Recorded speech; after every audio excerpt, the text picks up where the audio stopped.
The purpose of this video is to help artists be excellent at what they do, and to inform young artists and collectors of representational portraiture on how to spot basic anatomical mistakes in the rendering of the human form. There is no dispute that in the past 100 years in the USA, traditional arts suffered a great decline. The revival efforts are currently gaining in strength, but too many artists, even those that win awards, are poorly trained as a result of the decline. Academic art training used to be the only way to learn how to be an artist. Sadly, this is no longer the case. Learning to draw is learning to see, and to see is to understand. Nikolai Gay. The portrait I'm about to review is by a contemporary professional artist. It is publicly displayed and is for sale. The artist's name will not be revealed. What is important is that you learn not to make the same mistakes and be part of the art revival, not part of the decline. Take a close look at these two portraits. Which one has a slightly better appeal? Freeze the video if you need more time to study them. This artist is obviously doing representational portraits and figure painting, so the anatomically correct drawing of the human form is required. This is not the case when the artist uses creative license and distorts the model's image to make an artistic point. I called my young art student, who has been training with me for about 2 years now in academic drawing, painting, and composition. She was kind and brave enough to give her opinion. Okay, so give me your first impression. What first stood out to me was the way that the nose is so crooked and it's not lining up with the eyes at all, as well as the mouth and the chin. It's all coming more towards us rather than it should be going more towards the side. Or you can use the mouse if you want to move the cursor. Yeah, it's instead it should be more towards in that direction. And the fact that the jaw is so large and an odd sort of shape in comparison to the top of the head. It feels like there needs to be more on the top of the head. I noticed that. Either more of the head or slimmer on the jaw. And there's the fact that the nose looks so strange. Like one nostril is way bigger than the other, and the middle of the nose is oddly large. Also. Where is it oddly large exactly? Right in the middle here. Like swollen. There's this sort of weird way that it connects to the top of this flat part. It looks like it's a corner in here. Like it bends like paper, sort of. And this odd way that the forehead has this protrudingness. Yeah, and this odd sort of bumpiness on the side of the face really is weird. And she just has an animalish look rather than a human way. And there's other things as well, but the overall thing looks very distorted and unnatural and unnatural and unnatural. If a teenager can see that, then the dramatic music is justified. It expresses how I felt when I first saw this portrait. If this was a student's work in my art college, it would get a D. Do you see how the face is obviously distorted? You don't need to see the model to spot anatomically incorrect construction. You just need to know the rules of constructing a human head.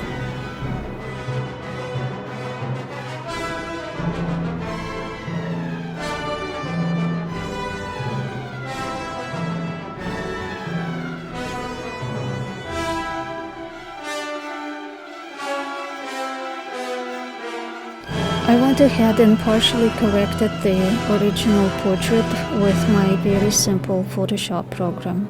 It is primitive, but I could move the nose and the mouth a little bit to straighten out the face. So let's review how it turned out. So I'm going to show you what the structure of the face is supposed to look like. I'm going to add one line through the eyes. This is the line on which the eyes are centered. A little lower or below this line for the bottom portion of the eyes. The corners of the eyes more or less conform to this line, and the upper portion of the eyeball, and the upper eyelid are rising above that line. This line shows it goes from corner of the mouth to the other corner of the mouth. The reason it goes through the entire face is just to show you that these two lines are parallel to each other in reality. When you look at the person's face, when they're looking straight at you, no angles or anything, this line is parallel to this line. When the face starts turning in any direction, those lines start changing and not appearing to us as parallel anymore, which means that the distance between this line here and this line here is slightly greater, and here they're getting closer together. This is the perspective, which means what's actually following the same plane when the person is looking straight at us, the face, the front of the face is more or less following the same plane. Once it starts turning 3/4, the perspective appears, just like in any cube. When you draw a cube, any rectangular prism, the top side of it and the bottom side of it, once the cube starts turning and those sides are going away from you and towards you, the perspective appears. Same thing with the face. I'm adding another line for the bottom of the nose, which means everything in the front of the face follows the same perspective. So therefore, the nose sits on this line that is part of the same basic plane as the eyes and the lips and the whole front of the face, everything that attaches directly to the front of the face.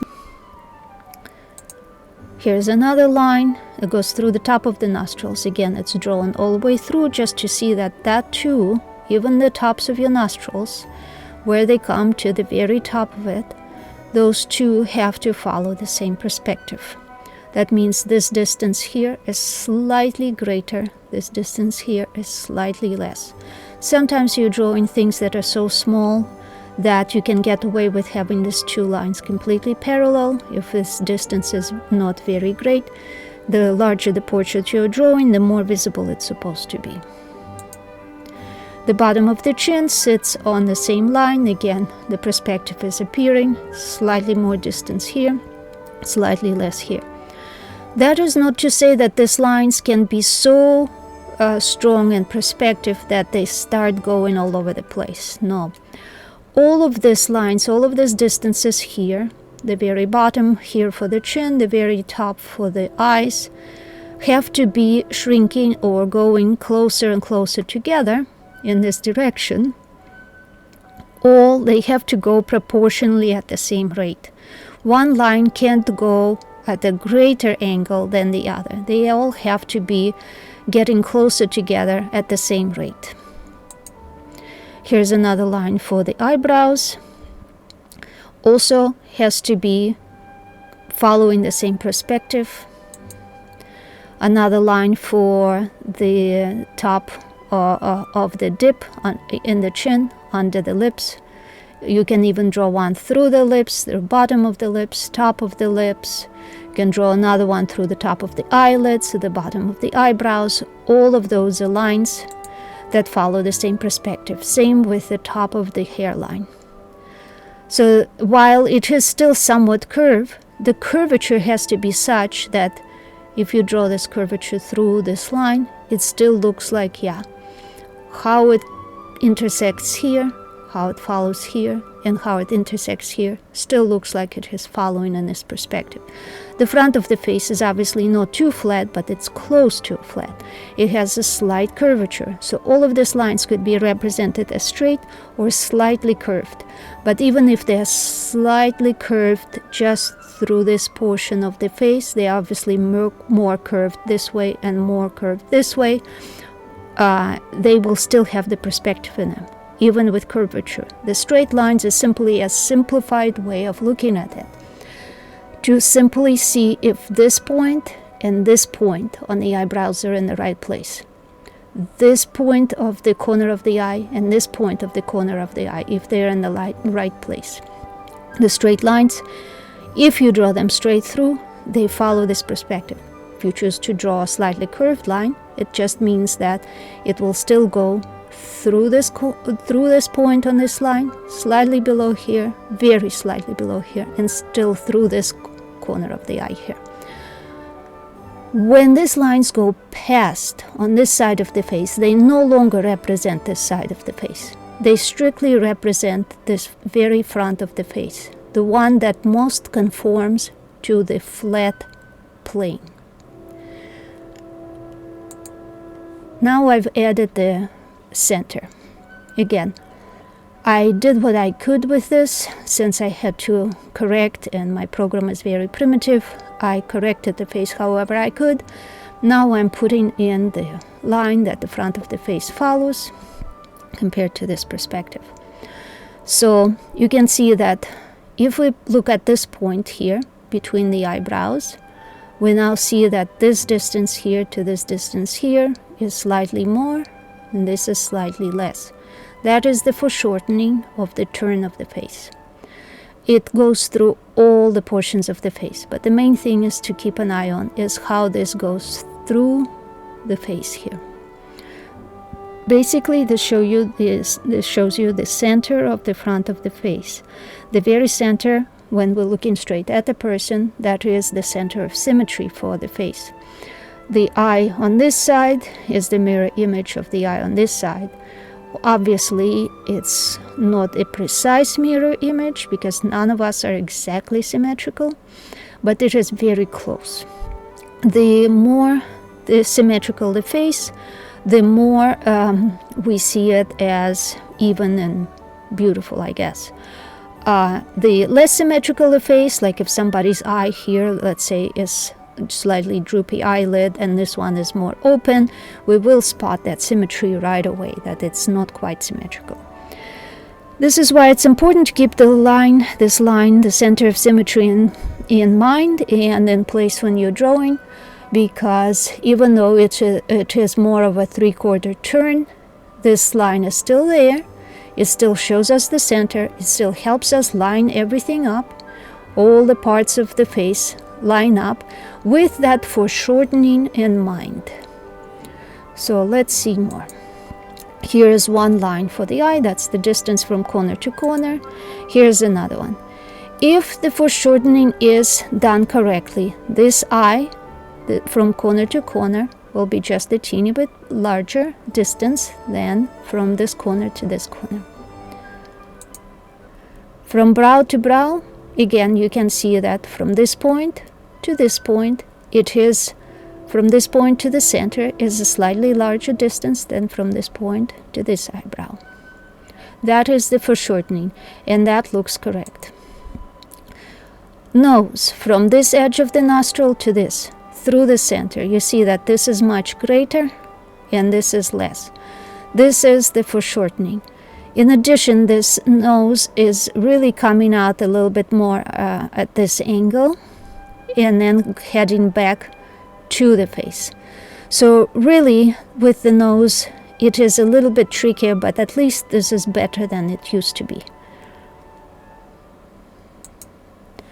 The lips are closer to the jaw, right? They protrude a little bit, but not too much. So basically, we can still simplify it to from where the visible lip comes up, or you can go all the way to the corner of the mouth, it doesn't really matter. To the center is a slightly greater distance than to the other side of the visible lip or to the corner.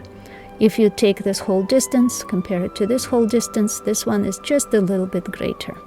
That's the foreshortening. Same thing should be happening on the bottom lip, same thing should be happening on the top lip. This distance being a little greater, this a little shorter. Same thing would be happening under the chin, and same thing will be happening on the chin itself.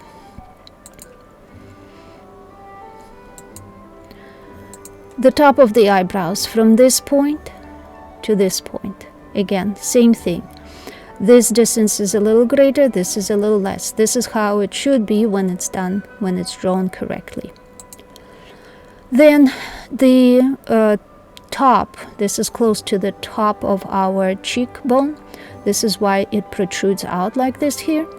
The cheekbone, the structure of the skull down here, is creating this light here. That's why it's so much lighter. And its opposite is about here on the other side.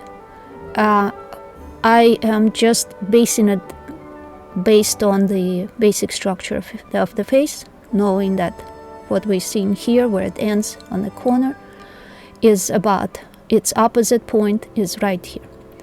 Again, so that distance is slightly greater, this is slightly less. It's the foreshortening, the perspective. I'm adding these other lines. So why am I doing this? So again, this tip of the eyebrow to this tip of the eyebrow also follows the same perspective line. This distance here is greater, this distance here is slightly less. That's the foreshortening. What the bones are doing around the eye socket in the skull, they're creating this turn. There is a big opening here in the skull. The muscles wrap around it, the eyeball is set right in here. It's creating this curvature. This curvature on its opposite side with the foreshortening and a different angle of observation, plus being its mirror image, is turning about this way. This creates the different light effect, right? So obviously this is mostly going down. It's going down and facing a little bit more toward the ground, the kind of angle it is. That's why all of this is shaded. Then the light is hitting this area here. And because the eyebrows are kind of shading and casting this cast shadow here, what is happening is because of the structure in here, because of this turn, and because of how the other bones are coming out, and how the cheekbones are, this is all shaded very often in many portraits. This is always getting the shadow. And this is often getting the light because it is facing more up toward the light, in this case toward this area, toward this angle of the light. Because of that, you cannot just bring the light all the way to the bottom eyelid.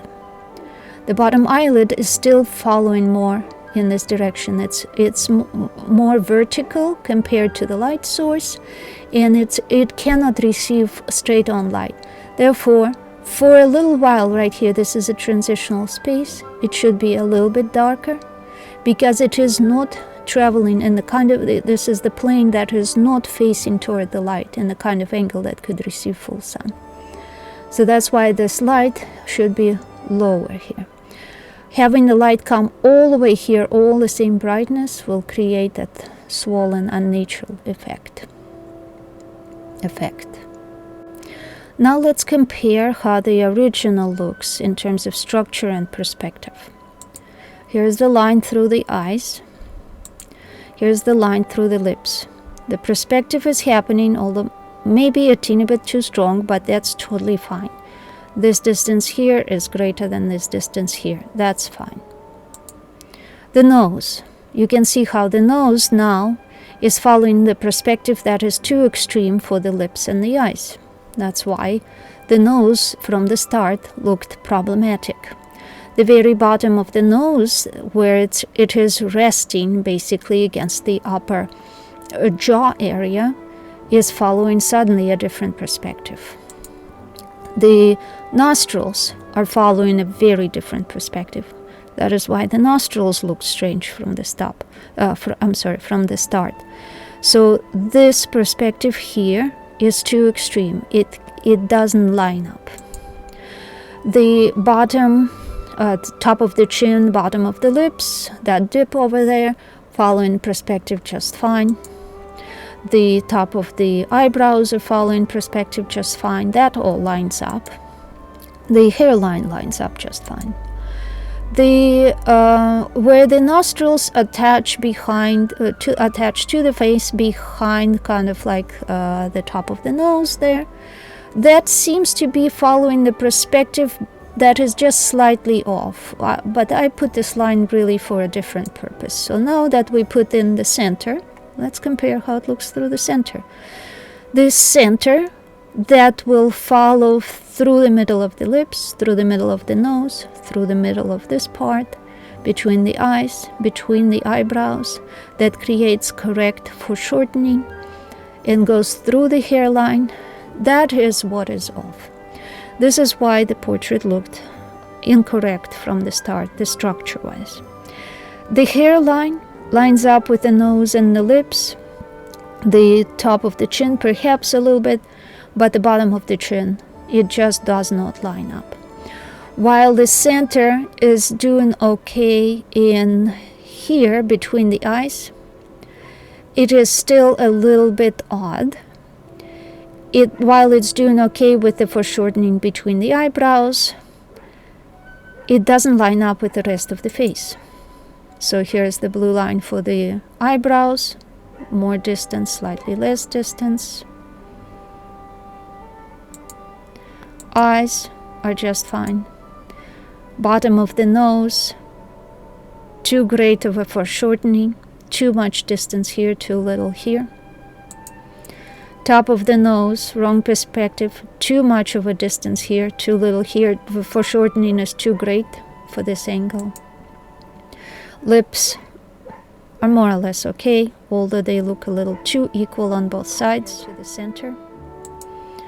The bottom of the lips again looks exactly half and half, no foreshortening. And from this cheekbone to this cheekbone points, the distance is too close to be the same. A little bit greater here than here, but not by a whole lot compared to, let's say, the nose. Foreshortening is too much. The lips are almost equal.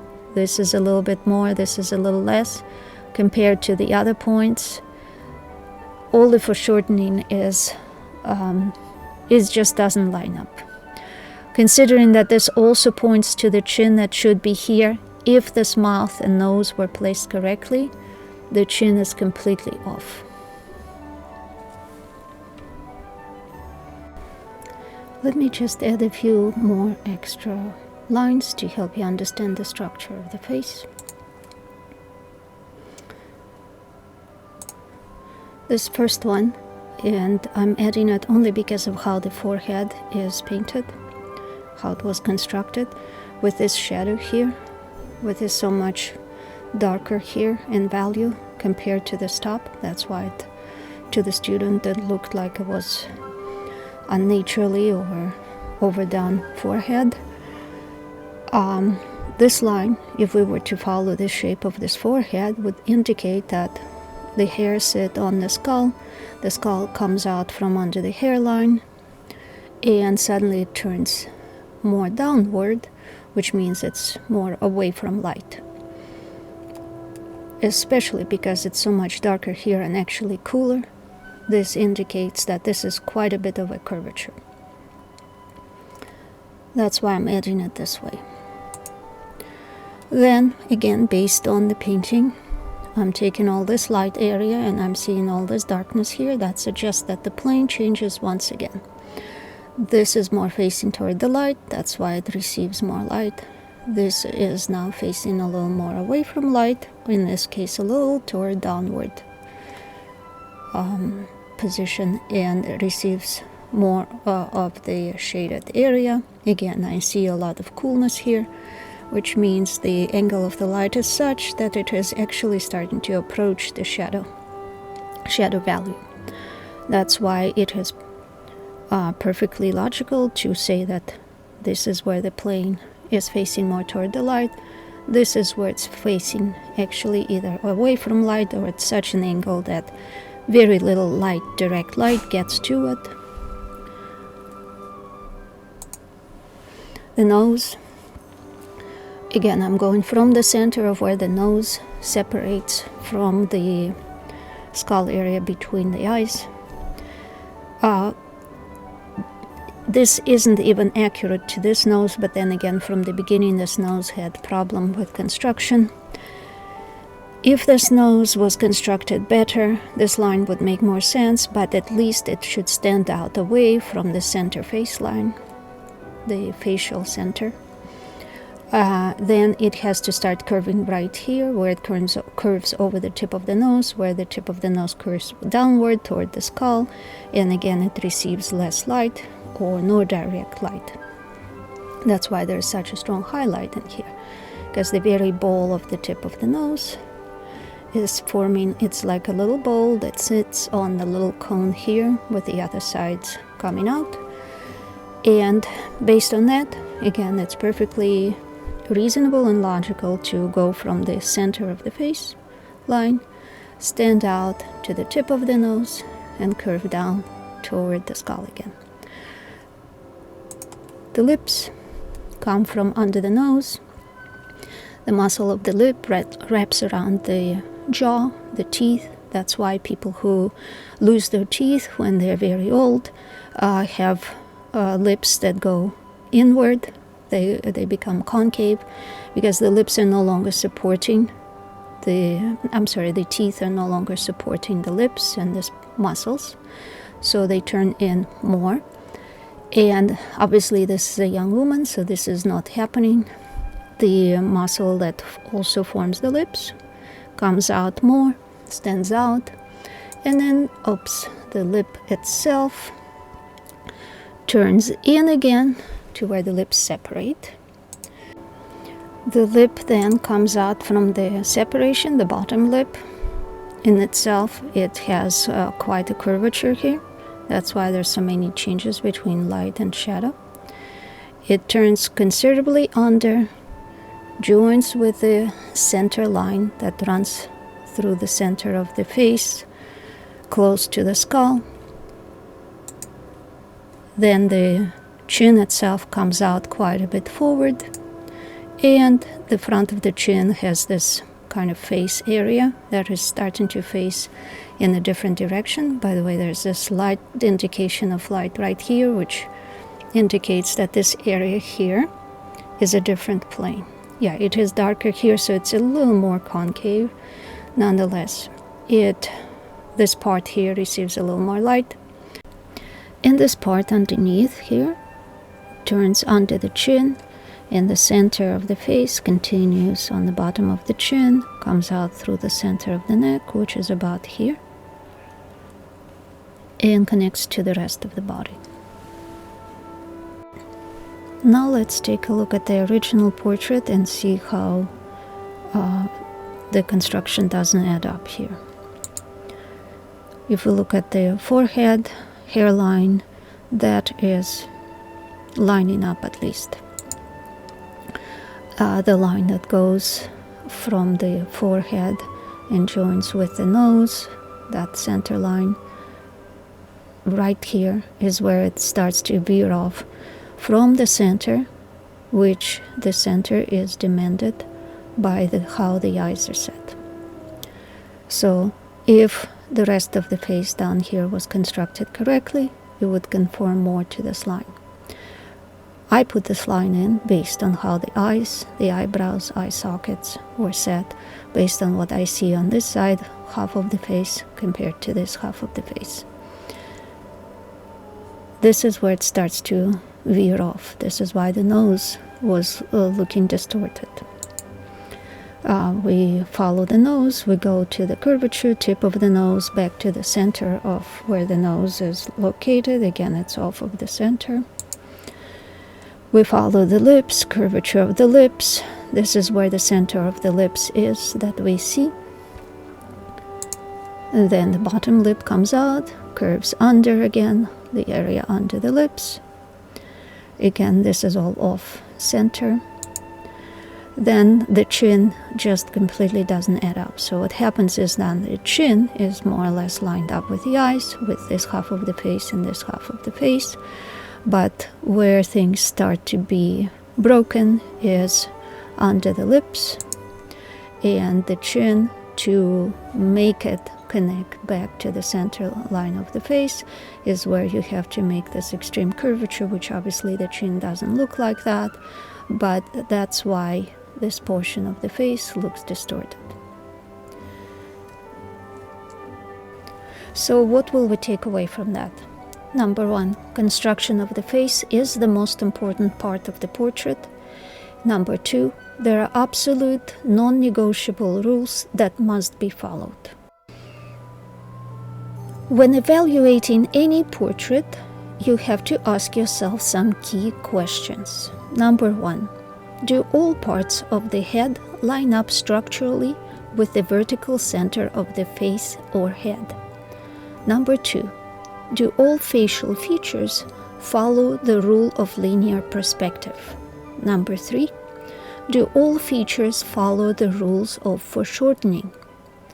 Remember, the foreshortening has to be done at the same rate all over the face. You cannot have some parts foreshortened greater than others. Number 4, are any of the values too light or too dark based on their angle toward or away from light source?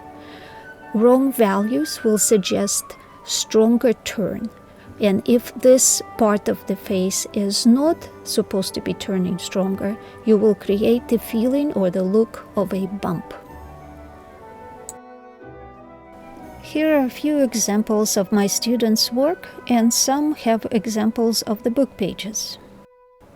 I teach the 19th century Russian academic drawing and painting method using the curriculum that was developed specifically for middle and high school students. We go by the books that are no longer in print. Some of them are antique art books. After nearly a century of decline, representational art is beginning to garner more attention. As the young generations of Americans learn to embrace traditional arts, more aspiring artists are driven to learn the old methods. True academic drawing and painting classes are not readily available to young students. If you know of a young aspiring artist in the Los Angeles area who would benefit from my art tutoring, let them know about me.